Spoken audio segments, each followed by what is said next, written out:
Hello everyone, स्वागत है आप सभी का जीएस क्रक्स में। आज के इस वीडियो में हम देखेंगे कि नेशनल ह्यूमन राइट कमीशन जो है एनएचआरसी, इसके नए चेयरमैन जो है अभी बनाए गए हैं, अपॉइंट किए गए हैं। तो जस्टिस अरुण कुमार मिश्रा जो है, इन्हें ह्यूमन राइट्स कमीशन का जो है चेयरमैन नियुक्त किया गया है। और नेशनल ह्यूमन राइट्स कमीशन जो है एक स्टैट्यूटरी बॉडी है। स्टैट्यूटरी बॉडी का मतलब ये होता है कि ये लॉ द्वारा बनाई गई होती हैं। एक होता है कॉन्स्टिट्यूशनल बॉडी, एक होता है स्टैट्यूटरी बॉडी।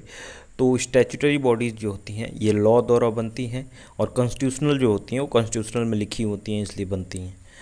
अब देखें हम तो कुछ और चीज़ों के बारे में देख लेते हैं कि और कौन सी जो है स्टैट्यूटरी बॉडीज़ हैं। जैसे कि national commission for women, national commission for minorities, national commission for backward classes, national law commission, national green tribunal, national consumer dispute redressal mechanism और आर्म फोर्स ट्रिब्यूनल। तो इतनी सारी जो बॉडीज़ हैं ये स्टैट्यूटरी बॉडीज़ हैं, इन्हें लॉ द्वारा बनाया गया है। अब नेशनल ह्यूमन राइट्स कमीशन के बारे में हम देखें, जिसके चेयरमैन जो है अभी जस्टिस अरुण कुमार मिश्रा को बनाया गया है। इसके बारे में हम देखें तो एनएचआरसी जो है बना है 1993 में, और ये पेरिस प्रिंसिपल को अडॉप्ट करता है।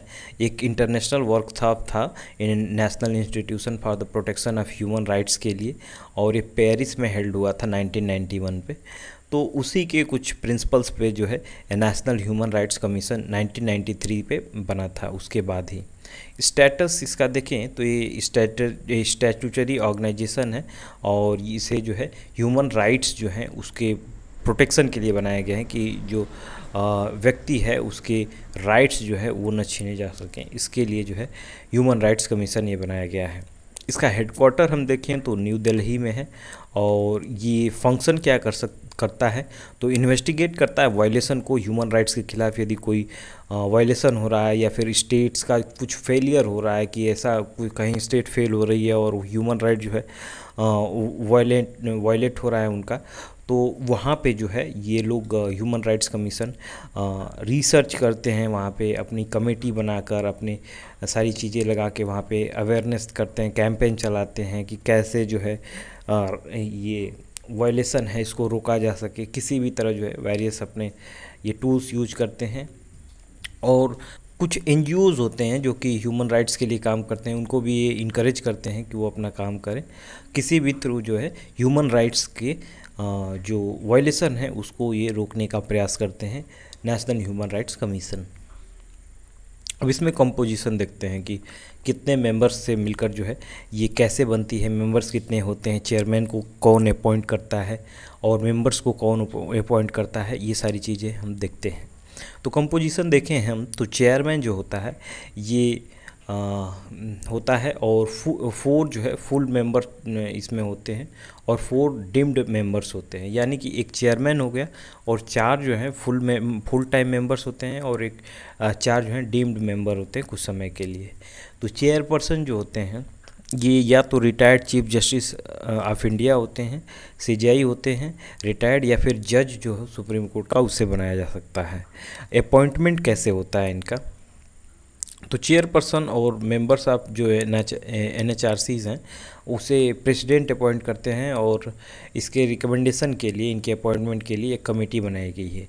इस कमेटी में प्राइम मिनिस्टर जो है चेयरमैन होते हैं, होम मिनिस्टर होते हैं, और लीडर ऑफ अपोजिशन होता है लोकसभा का, और लीडर ऑफ अपोजिशन राज्यसभा का होता है, स्पीकर होता है लोकसभा का, डिप्टी चेयरमैन होता है राज्यसभा का।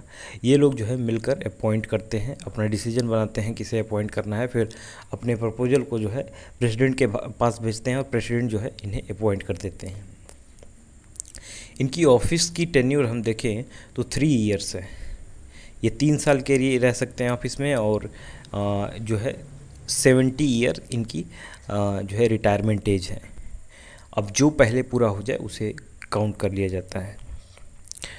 प्रेसिडेंट जो है वो रिमूव कर सकते हैं, कुछ अलग सर्कमस्टांसेस बनती हैं उस समय जो है किसी मेंबर्स को जो चेयरपर्सन हैं उन्हें भी ये प्रेसिडेंट रिमूव कर सकते हैं। किसी एक खास स्पेसिफिक सर्कमस्टांस बने तो वहाँ पे जो है ये मेंबर को भी डिसमिस कर सकते हैं। तो हमने देखा कि जस्टिस जो अरुण कुमार मिश्रा हैं, उन्हें नए चेयरमैन बनाए गए हैं नेशनल ह्यूमन राइट्स कमीशन के, NHRC के। और भी चीज़ें देखी हमने कि NHRC के अलावा कौन कौन सी बॉडीज़ हैं जो कि स्टैट्यूटरीज बॉडीज़ हैं, और नेशनल ह्यूमन राइट के कंपोजिशन क्या है, कितने मेंबर्स होते हैं, कितने डीम्ड मेंबर होते हैं, चेयरमैन या फिर मेंबर्स को सिलेक्ट करने के क्या प्रोसेस होते हैं। तो ये सारी चीज़ें हमने देखी, नेशनल ह्यूमन राइट्स कमीशन के बारे में देखा।